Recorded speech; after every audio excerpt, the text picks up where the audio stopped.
Hey everyone, welcome back to our channel. Today, we're diving into the world of cybersecurity to talk about an essential aspect of it, password security.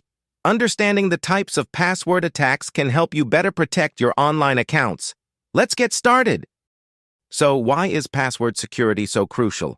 Well, your passwords are like the keys to your digital life.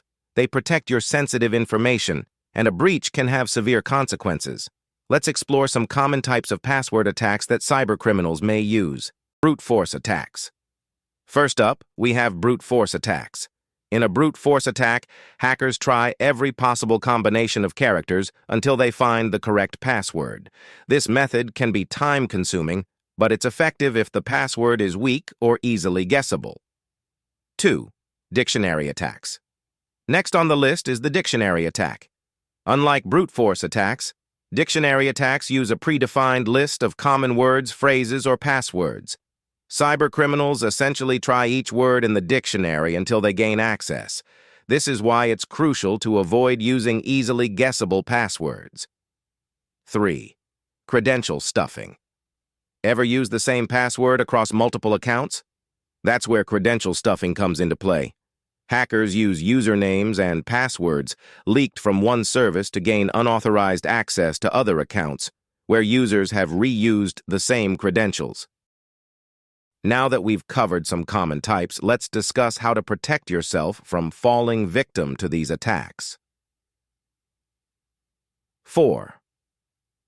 Phishing attacks. Phishing attacks involve tricking individuals into revealing their passwords. This can happen through deceptive emails, messages, or websites that mimic legitimate ones.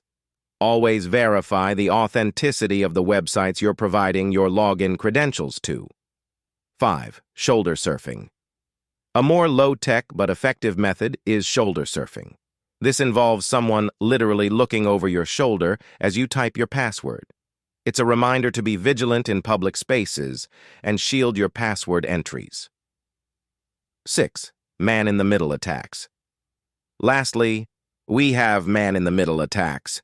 In these scenarios, a hacker intercepts the communication between two parties, potentially capturing login credentials. Using secure, encrypted connections can mitigate the risk of falling victim to such attacks. So there you have it, an overview of different types of password attacks. The key takeaway here is to use strong, unique passwords for each account, enable two-factor authentication whenever possible, and stay informed about the latest cybersecurity practices. Stay safe online, and if you found this video helpful, don't forget to like, subscribe, and hit the notification bell for more cybersecurity insights. Thanks for watching, and until next time, stay secure.